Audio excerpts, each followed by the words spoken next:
안녕하세요, 닥터케라씨입니다. 지난 영상에서 줄거리에 대해서 한번 설명을 드렸는데요. 제가 너무 재밌게 읽다 보니까 요약을 못하고 좀 나노 단위로 설명을 드렸던 것 같아요. 이번에는 정신과 의사는 데미안을 어떻게 읽었는지 리뷰 한번 시작해 보겠습니다.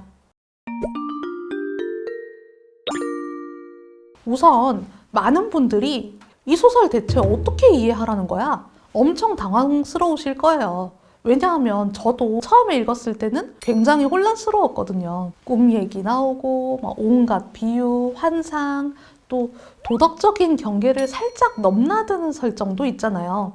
게다가 스토리의 개연성도 좀 엉성하죠. 크로모한테 데미안이 대체 뭐라고 했길래 크로모가 싱클레어를 피한 거며, 아브락사스에 대해 언급된 편지도 데미안은 지금 딴 데 살고 있는데 어떻게 알고 싱클레어 교과서에 쪽지를 끼워놔요. 이런 것들이 사실 뭔가 정확하게 말은 안 되잖아요. 소설 중간에 나오는 불을 보면서 내면의 심상을 떠올리는 장면이 있는데요. 이 소설 자체가 강박적으로 개연성을 부여하지 않아요. 그냥 내면의 심상을 따라가듯이 한 편의 긴 꿈 얘기를 설명하듯이 읽도록 쓰여졌다고 생각합니다. 우리가 꿈에서는 아무리 말이 안 되는 전개도 그냥 그렇구나 하고 좀 받아들이게 되잖아요. 그리고 꿈이 개연성 없게 흘러가더라도 개연성이 없다고 해서 그 꿈의 의미가 퇴색되지는 않잖아요. 헤르만 헤세가 실제로 당시에 정신분석 치료를 받았었는데, 그때의 치료는 의식의 흐름 기법을 중요하게 생각했기 때문에 약간 의식의 흐름 비슷하게 썼다고 생각하시면 될 것 같아요. 소설에서도 대놓고 이런 얘기가 나오거든요. 나는 어릴 때 기억을 지금 쓰려니까 기억이 정확하진 않다. 나름대로 나를 성장시키는데 앞으로 밀어줬다고 생각하는 기억만 썼다. 이렇게 적어놨거든요. 그래서 다소 말이 안 되거나 설명이 부족한 부분이 있더라도 그냥 그렇구나 라고 한편의 뮤직비디오 감상하듯이 봐야 혼란이 없는 것 같습니다. 게다가 모든 상징과 모든 은유를 다 해석하려고 생각하면 이 의미가 퇴색돼요. 소설 후반부에 나오는 에바 부인의 그 이야기 비유 중에 하나가 별을 사랑해서 별을 끌어안으려고 했던 남자가 있어요. 하늘에 있는 별을 향해서 끌어안으려고 점프를 했는데 점프한 순간에 지금 내가 여기서 점프해도 저 별에 닿을 수 없는데, 이렇게 생각하는 순간 땅으로 추락하면서 그 남자의 결말은 파국적으로 끝나죠. 근데 이 말은 뭐냐면은, 내가 이 데미안 소설을 완전히 이해 못해도 이해했다라고 믿어버리면은 이해한 게 되는데, 이해 못하는데 이거 뭔지 모르겠는데 하면은 이해 못한 게 된다는 뜻이에요. 그래서 여러분, 이 소설의 은유 하나하나를 다 파악하려고 하지 마세요. 작가가 그렇게 쓰지 않았습니다. 이 소설에서 가장 핵심이 되는 것은 결국 데미안의 쪽지 구절 5문장이죠. 새는 알을 깨고 나온다. 알은 세계이다. 새는 알을 깨고 나아가서 신에게 간다. 신의 이름은 아브락사스이다. 그런데 이 새가 사실은 이제 싱클레어이고, 신에게 나아가는 과정 자체가 싱클레어의 개인적인 성장을 의미한다고 봐야 되겠죠. 그런데 싱클레어가 대체 알을 몇 개를 깬 거냐, 굉장히 많이 깼습니다, 여러분. 일단 이 얘기를 이해하려면 정신과 의사인 칼 구스타프 융에 대해서 아셔야 되는데요. 정신분석학의 창시자는 지그문트 프로이트인데, 지그문트 프로이트로부터 영향을 받아서 정신분석학에서 좀 더 발전시켜서 분석심리학을 창조해낸 사람이 융이에요. 이 융은 사실 저작이 너무 방대하고 이게 뭔 소리냐 해서 저도 사실 전공의 때 좀 되게 헷갈려하면서 읽었는데, 융의 가르침은 이거예요. 사람은 모두가 도덕적인 사람이 될 필요 없다. 프로이트는 막 무의식적인 욕동이나 막 혼란스러운 이것은 이드, 이것을 제도화되고 자아를 지켜내는 감정으로 억누르려는 게 슈퍼이고, 그 다음에 이 이드와 슈퍼에고를 통합해서 사람다운 삶을 만들게 해주는 중재자가 에고이기 때문에 정신과 의사는 환자들의 이드와 슈퍼에고의 싸움을 잘 파악해서 에고가 제 기능을 할 수 있도록 도와줘야 된다. 이런 개념이었거든요. 그러면은 프로이트의 관점에서는 밝은 세계는 슈퍼에고가 지배하는 세계, 어두운 세계는 이드가 지배하는 세계인 거죠. 그러면 슈퍼에고가 이드를 너무 눌러서도 안 되지만 이드가 너무 활개치고 다니도록 하면 안 되고 에고가 중재자가 되어서 얼른 마음 잡고 방황하지 않고 공부 열심히 해야 된다. 이게 프로이트의 관점이라면 융은 아니다. 그렇게 선악으로 나눌 수 있는 게 아니고 사람의 마음은 여러 가지 그냥 문화적인 배경에서 심상으로 이루어져 있다. 그런데 그런 세계에서 내가 사회적으로 받아들여지는 가면인 페르소나가 있고 또 페르소나로 가려지지 않는 내 마음속의 어둠인 그림자가 있다. 그런데 우리가 그림자를 너무 악한 걸로 치부하고 막 없는 걸로 칠 게 아니라 페르소나와 그림자를 잘 조화시켜서 진정한 나 자신이 어떤 사람인지 깨닫게 하는데 그 의의가 있다. 절대적으로 선하고 절대적으로 악하고 이런 거 없다. 이게 융의 그 분석 심리학 내용이거든요. 그래서 MBTI도 이 융의 가르침에서 발전한 거예요. 절대적으로 좋은 성격은 없다. 사람에게는 이제 16가지 다른 타입이 있다. 누구나 ESTJ가 되려고 애쓰지 않아도 된다. INTJ는 INTJ의 길이 있고 ESFP는 ESFP의 길이 있다. 이런 식으로 각 개인의 개성을 살리고 분열된 그런 자기 자신을 통합시키는 과정을 치료의 과정으로 본 게 융의 치료예요. 그래서 싱클레어는 처음에는 밝은 세계에 있었다가 어두운 세계로 찍먹했다가 어두운 세계로 또 확 빠져버리죠. 어두운 세계에 있으니까 이번에는 밝은 세계에 있을 걸 후회하죠.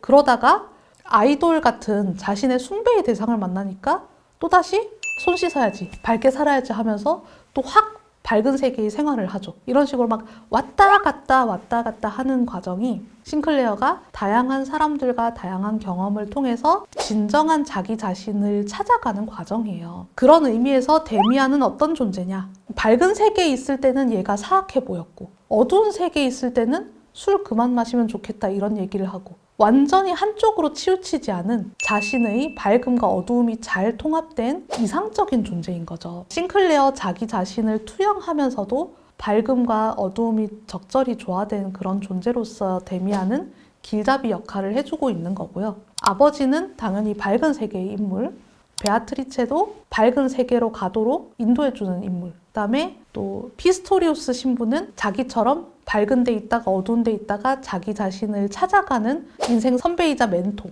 에바 부인 같은 경우에는 자기 자신의 여성적인 측면이 부과된 이상적인 궁극적 아니마로서의 대상. 이렇게 다양한 인물을 거치면서 처음에는 이해할 수 없었던 데미안의 말을 조금씩 이해하게 되고 처음에는 따라할 수 없었던 데미안의 마음 읽기 스킬들을 조금씩 따라하게 되고 진정한 자기 자신으로 변모하던 과정에서 싱클레어의 깨달음을 시험하는 상황이 생기는 거죠. 그게 뭐냐 하면 바로 전쟁이에요.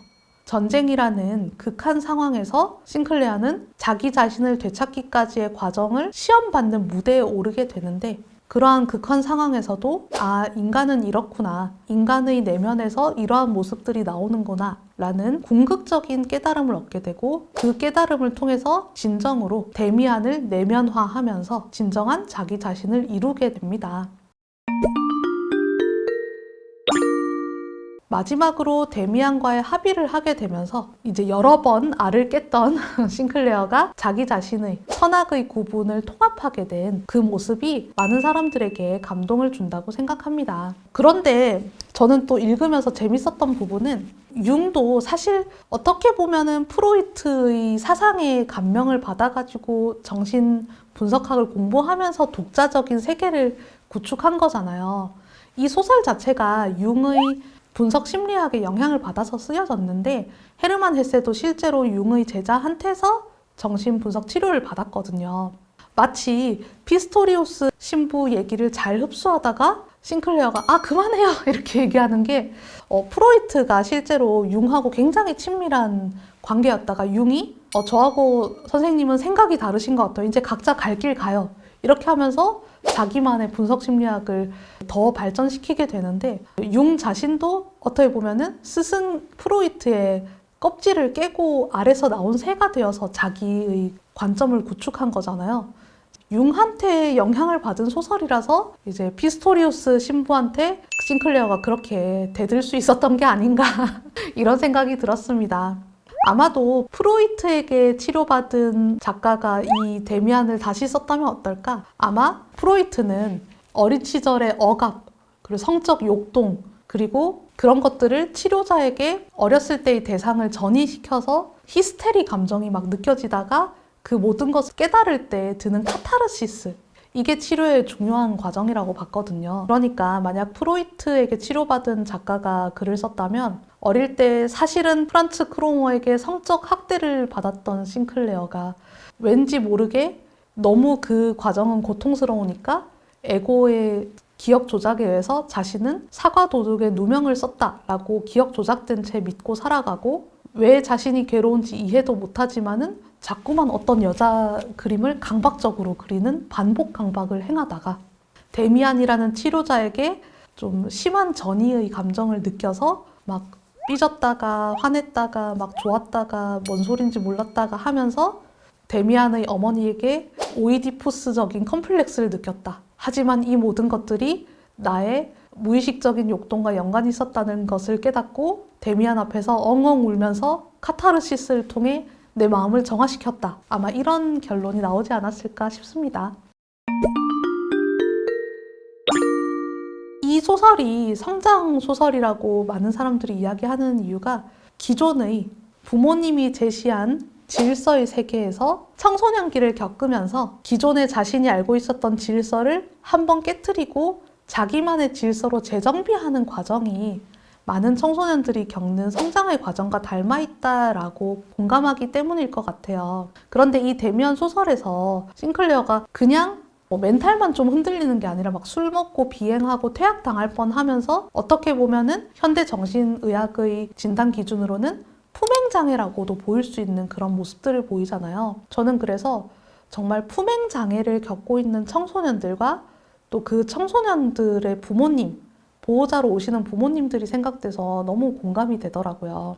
지금 현재 품행장애로 방황의 시기를 보내고 있는 청소년들께는 우리 싱클레어가 내면의 공허함과 우울함을 외면하면서 품행 문제를 보였듯이 또 그들 안에 우울함과 공허함에 대해서 느끼고 있다면 꼭 병원을 찾아주시고 내면에서 내가 진정으로 원하는 게 무엇인지 알고 행해주는 그러한 존재의 목소리에 귀를 기울여 보라고 얘기해주고 싶어요. 그렇다면 이런 품행장애를 겪는 청소년들의 부모님은 어떤 역할을 해줘야 할까? 진정한 통합된 자기 자신을 찾으려면 알을 깨고 새가 나와야 된다고 했잖아요. 지금 현재 방황하는 청소년들은 알을 깨고 나오려는 그 치열한 과정 중에 있는 거예요. 그렇기 때문에 부모님은 어떻게 보면은 새가 알을 깨지 못하고 결국 알 속에서 숨막혀 죽어서도 안 되겠고, 또 알을 깨는 과정을 없애고 무조건적으로 그 새한테 맞추기만 해서도 안 되겠죠. 부모님은 그 알을 껍질이 되어 주셔야 되는 거예요. 너무 단단하게 새의 존재를 부정해서도 안 되고, 새가 다시 한번 알을 깨고 성장할 수 있도록 튼튼한 울타리와 질서 있는 세계를 대변해주는 동시에 따뜻하고 안정적인 품이 되어 주셔야 됩니다. 물론 그 과정은 쉽지 않겠지만 그래도 따뜻한 사랑으로 살펴봐 주시고 올바른 길을 제시해 준다면 어느 순간 여러분의 자녀도 성장해 있을 겁니다. 네, 여기까지 제가 준비한 내용인데요. 데미안 리뷰 여러분은 어떻게 읽으셨나요? 제 영상이 유익하셨다면 구독, 좋아요, 알림 설정 부탁드리고요. 여러분은 데미안을 어떻게 읽어주셨는지 댓글로도 의견 나눠주시면 좋을 것 같습니다. 그럼 저는 다음에 더 재밌는 리뷰로 다시 만나요. 안녕!